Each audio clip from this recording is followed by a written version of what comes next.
Queridos irmãos, a paz do Senhor, estamos aqui começando mais uma aula para a glória de Deus, matéria de fenomenologia, doutrina do Espírito Santo.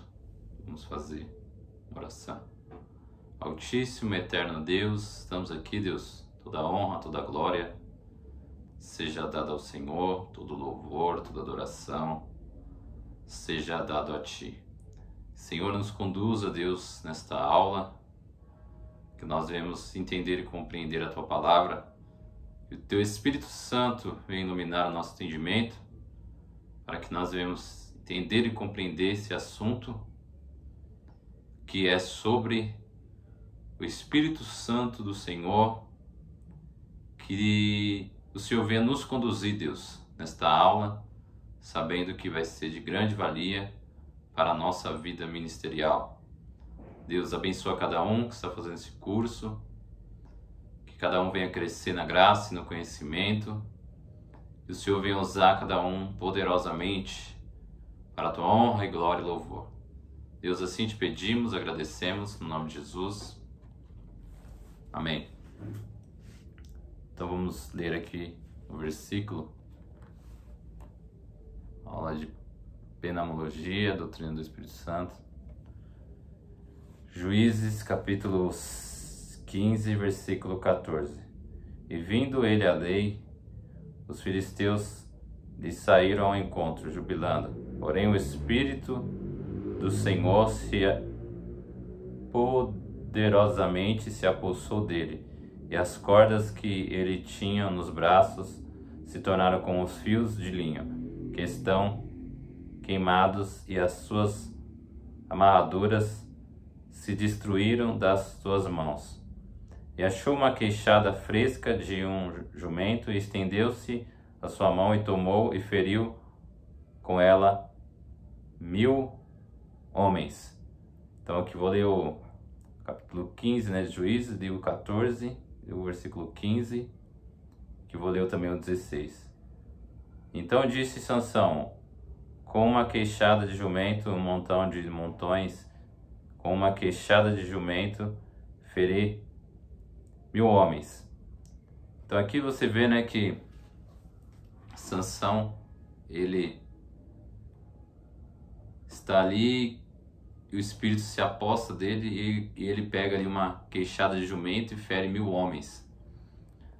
Então nós vemos que, e que eu quero tratar aqui, que no Antigo Testamento o Espírito vinha esporadicamente sobre o homem,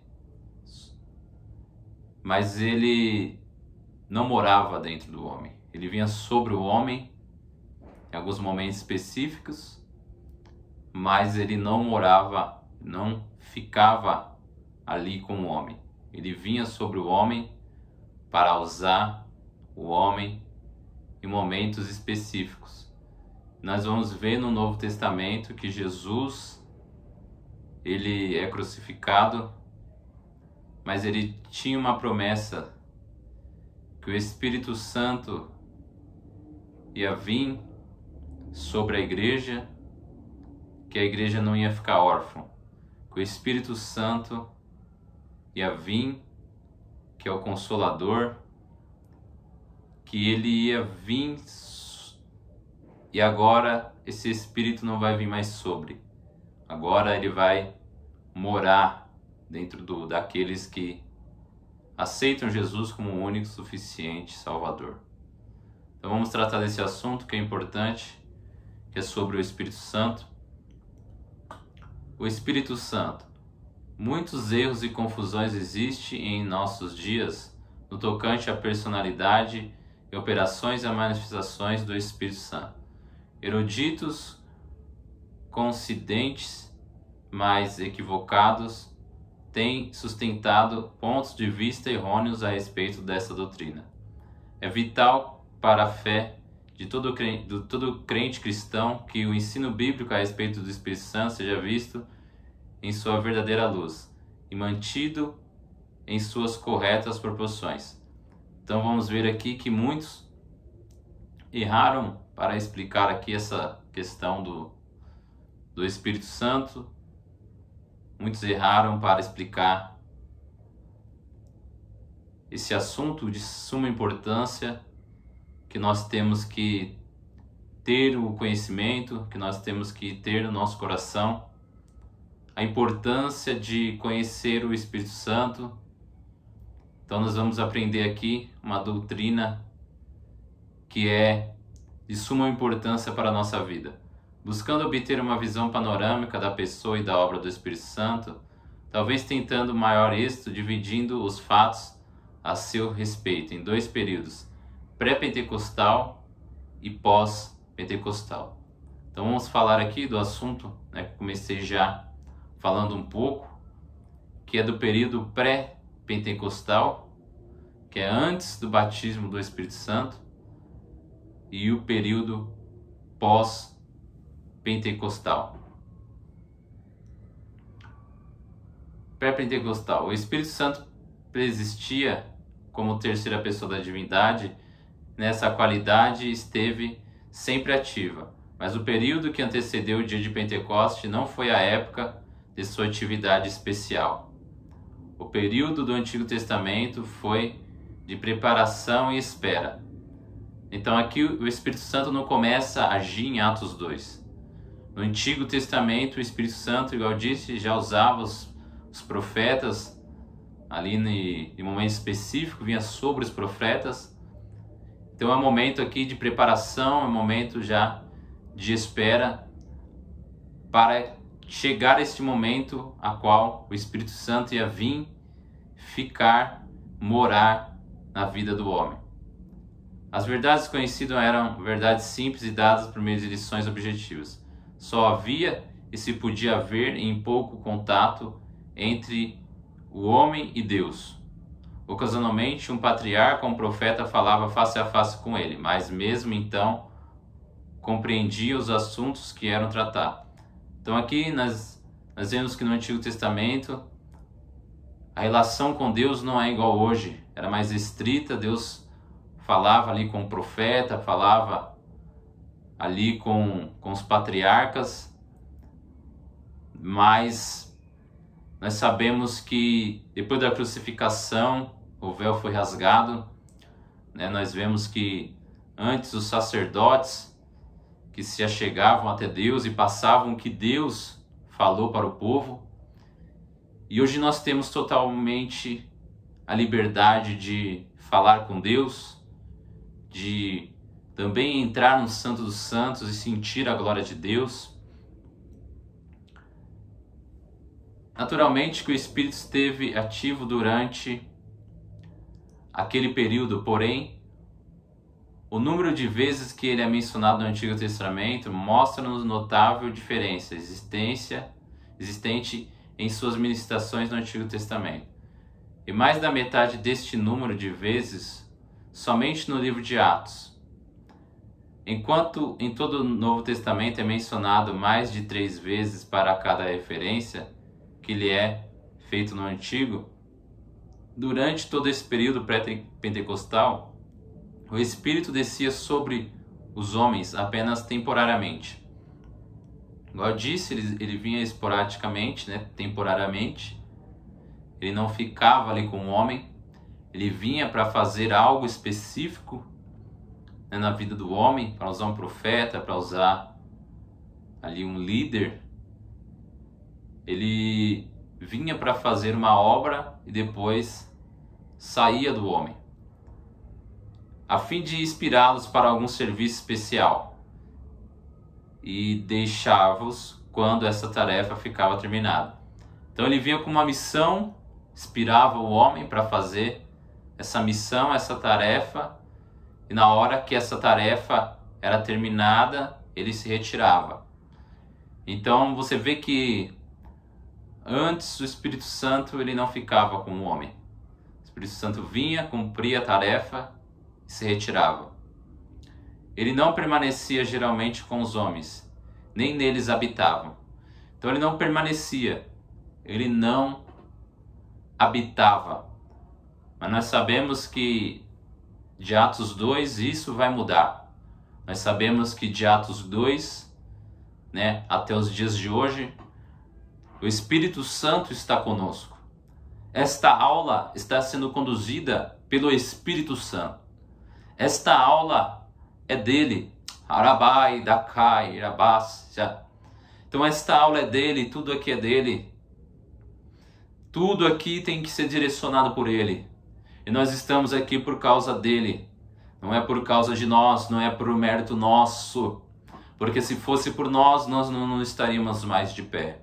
Mas o Espírito Santo nos conduz para que nós venhamos estudar a palavra do Senhor, para que nós venhamos continuar aqui, crescendo na graça e no conhecimento.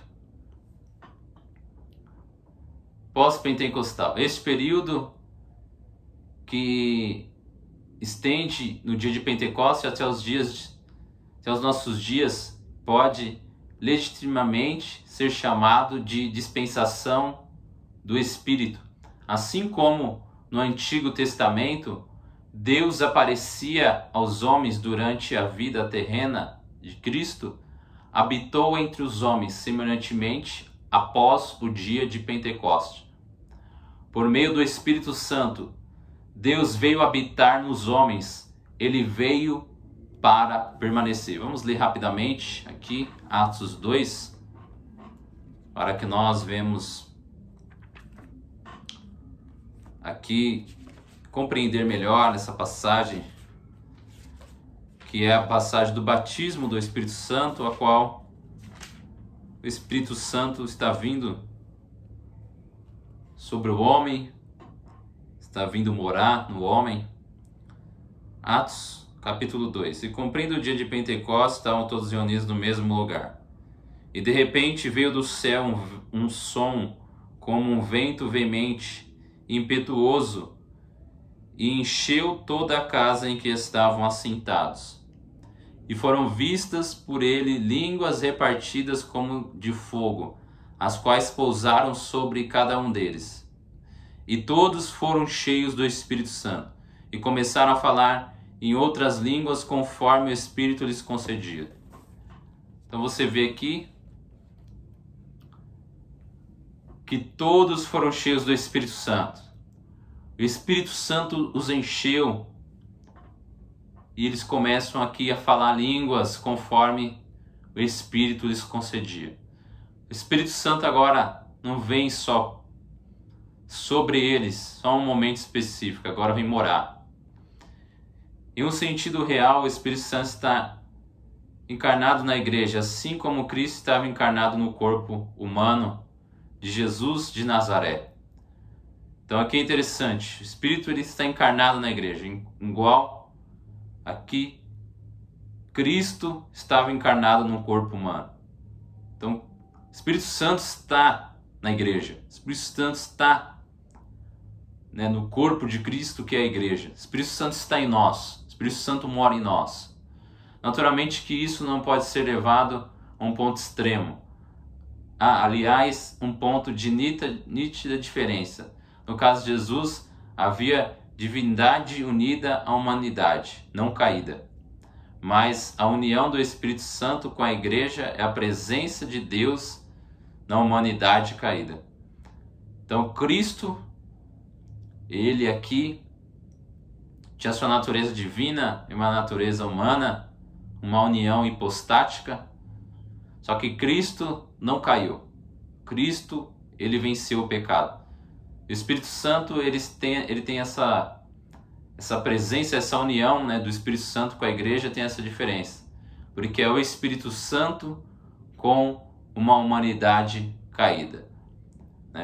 Então o Espírito Santo está conosco, mas nós sabemos que nós pecamos, nós não somos ali igualmente Cristo, que conseguiu viver a vida com a humanidade, mas não caiu, não se rendeu ao pecado.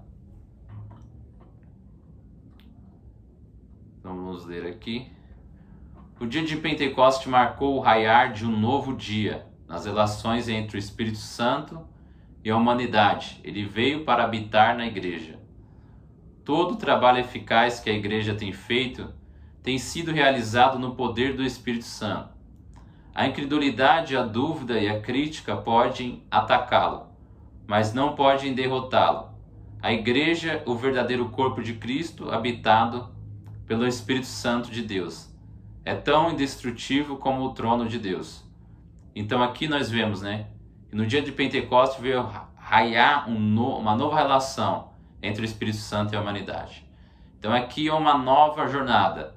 Aqui nós vemos que a relação ela começa a ser muito mais íntima com a humanidade após o Pentecoste. Agora ele vem habitar na igreja. Agora ele vem morar. Todo o trabalho eficaz que a igreja tem feito tem sido realizado pelo poder do Espírito Santo. Então, o poder que a igreja tem é o Espírito Santo. O poder de Deus na nossa vida é o Espírito Santo. Nós somos pentecostais, nós cremos que o Espírito Santo, nós somos continuistas. Nós cremos que os dons ele continuam ainda nos dias de hoje. Nós cremos que Deus ele nos batiza no Espírito Santo, que Ele nos enche, que Ele nos dá dons espirituais. Então aqui o trabalho eficaz tem sido feito e realizado pelo poder do Espírito Santo. A incredulidade, dúvida, crítica que pode atacá-lo, mas não pode derrotá-lo. Nada pode derrotar o Espírito Santo que é Deus. Então Deus ele sempre vence. Com Deus é vencer ou vencer. A igreja, o verdadeiro corpo de Cristo, é habitado pelo Espírito Santo. É tão indestrutível como o trono de Deus. Então, a igreja ela não pode ser destruída, porque o Espírito Santo está dentro da igreja. É igual o trono de Deus. Então, a igreja, ela tem o Espírito Santo. Ela não pode ser destruída. Então, vamos aqui para a aula 1.1, a Trindade e a Triunidade de Deus, definição. Os termos Trindade e Triunidade, referindo-se a Deus, não se acham nas Escrituras sagradas. Trindade divina não significa que Deus se manifesta de três modos diferentes. A Escritura nos revela um Deus uno em essência e em três pessoas distintas, eternas e iguais. Então está falando aqui da triunidade, da trindade de Deus, que é três pessoas distintas, mas é um único Deus. É um único Deus que subsiste em três pessoas. Essência. Essência é aquilo que faz que uma coisa seja o que é natureza íntima das coisas, pessoa, indivídua que subsiste por si mesma, por si espiritual. Então aqui vai falar da essência, que é aquilo que é o ser, é aquilo que é o indivíduo, é aquilo que é a natureza íntima da pessoa. Então aqui a essência do espírito, ela é espiritual. A personalidade. A personalidade é a qualidade de que é pessoal, caráter essencial. É exclusivo de uma pessoa, aquilo que se distingue de outra, individualidade e consciente. Então aqui a personalidade é aquilo que é a qualidade que difere uma pessoa de outra, que aqui é o caráter essencial. Então é o que distingue, a minha personalidade é o que distingue eu de outra pessoa. Cada um tem uma personalidade diferente. Cada um aqui se porta diferente, cada um. Então o Espírito Santo tem sua própria personalidade. As três pessoas da Santíssima Trindade têm uma só essência, uma só personalidade, que chamamos de Trindade de Deus. Então aqui a Trindade de Deus, é uma só essência, mas cada uma tem sua personalidade. Essência Espírito Santo é Deus. Essência ele é conhecido como Espírito Santo. Então a essência ele é Deus. Ele é Deus e é conhecido como Espírito Santo. o Pai é Deus. Então vamos falar aqui um pouco do Pai também. Trabalhai não pela comida que parece, mas pela comida que permanece para a vida eterna, o qual o Filho do Homem vos dará, pois neste Deus o Pai imprimiu seu selo. Então aqui João 6, 27, nós vamos ver aqui, né, que o Pai, ele é Deus. Vamos ler lá, João 6, 27, rapidamente.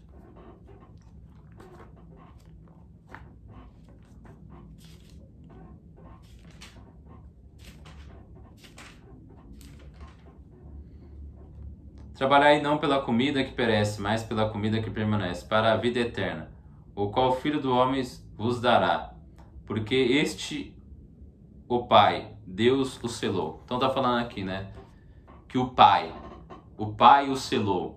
Então aqui, o Pai é Deus, o Espírito Santo é Deus. Ananias, pois encheu-se de Satanás o teu coração para que mentiste ao Espírito Santo e retivesse a parte do preço terreno, não mentiste aos homens, mas a Deus, que é Atos 5, versículo 3, versículo 4. Então o Espírito Santo aqui é Deus, ele mente para o Espírito Santo é Deus, o Filho é Deus. No princípio era o Verbo estava com Deus e o Verbo era Deus. João 1, o Filho é Deus. Então o Pai é Deus, o Espírito Santo é Deus, o Filho é Deus. Deus é Filho e Espírito Santo. Deus é uno em essência e em três pessoas distintas. A essência de Deus é a única, indivisível, mas existe três modos de substâncias e não três modos de manifestações. Então aqui, Deus é uno, mas tem três modos de substâncias, não três modos de manifestações. A prioridade da divindade não é prioridade de essência, mas de pluralidade pessoal. Então a pluralidade aqui não é uma pluralidade de essência, e sim uma pluralidade de pessoal, de pessoas, né? Portanto, a essência de Deus é única, indivisível em três pessoas distintas, em três modos de substância. Então, Deus ele é indivisível, né, em três pessoas distintas e três modos de substância. Por isso, o nome da Trindade divina é Eu Sou o que Sou.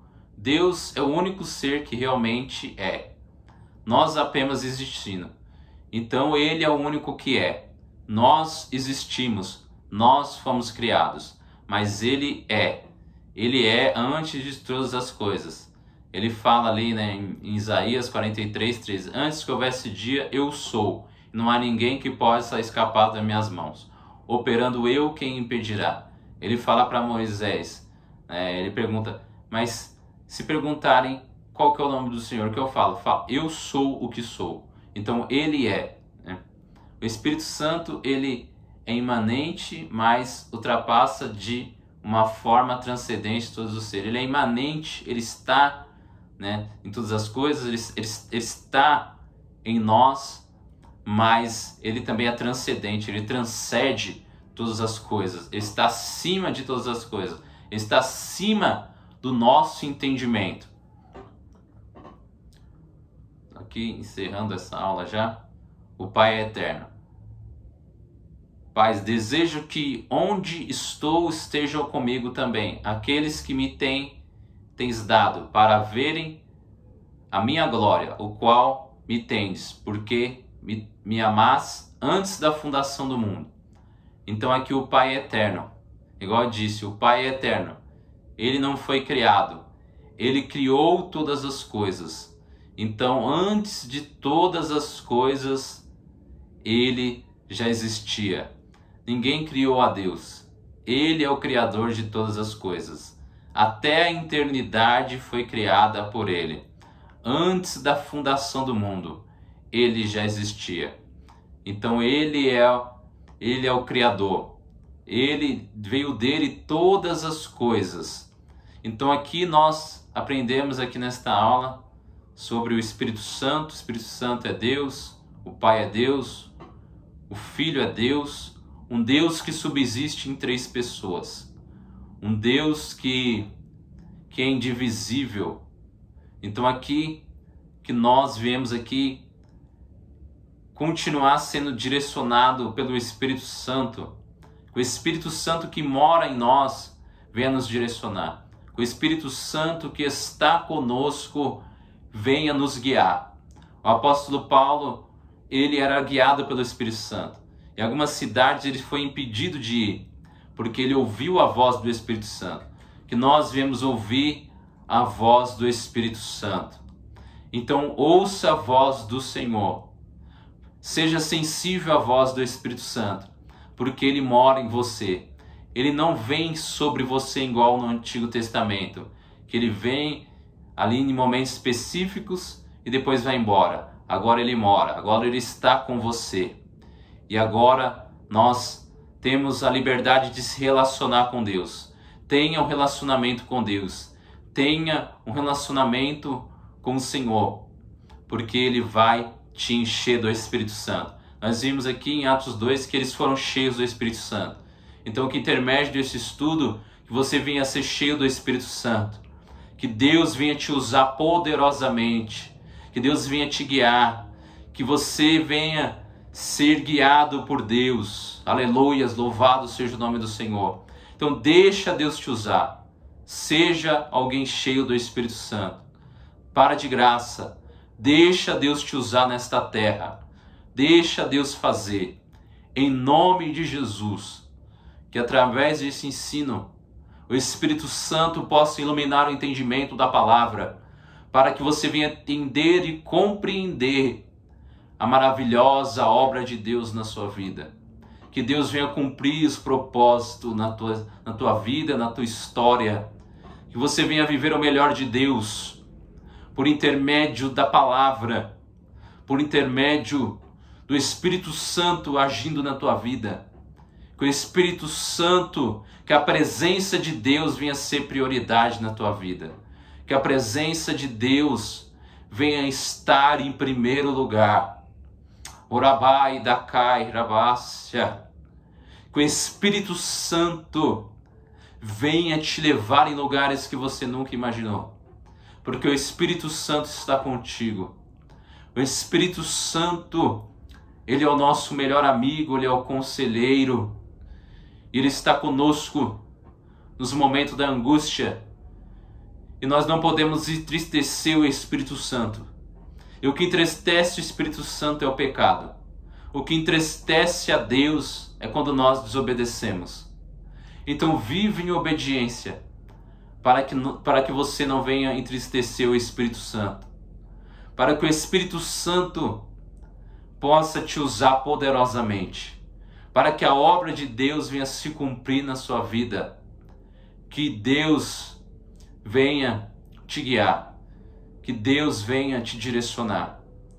Porque esse é um estudo pertinente para nós, importante, que nós viemos aqui se aprofundar mais sobre esse assunto, que nós viemos procurar se encher do Espírito Santo de Deus, para que o nome do Senhor seja glorificado na nossa vida. Então que você continue buscando a presença do Senhor. Davi, ele entendeu que o mais importante não era o trono, que o mais importante não era o reinado. O mais importante era ter a presença de Deus. Que nós viemos entender aqui que o mais importante é a presença. Que o mais importante não é títulos, que o mais importante não são coisas passageiras. O mais importante tem que ser a presença de Deus. Que o mais importante é que Deus esteja em primeiro lugar. Que em primeiro lugar na nossa vida venha estar Deus. Que Deus seja sempre a prioridade. Que Deus em Cristo venha te abençoar, venha te direcionar. Que o Espírito Santo possa estar com você em todos os momentos. Que o Espírito Santo venha te usar de uma maneira extraordinária. Eu creio que por intermédio desse estudo, o sobrenatural de Deus vai acontecer. Então aqui nós encerramos mais uma aula para a glória de Deus. Deus abençoe, até a próxima, se Deus quiser assim permitir.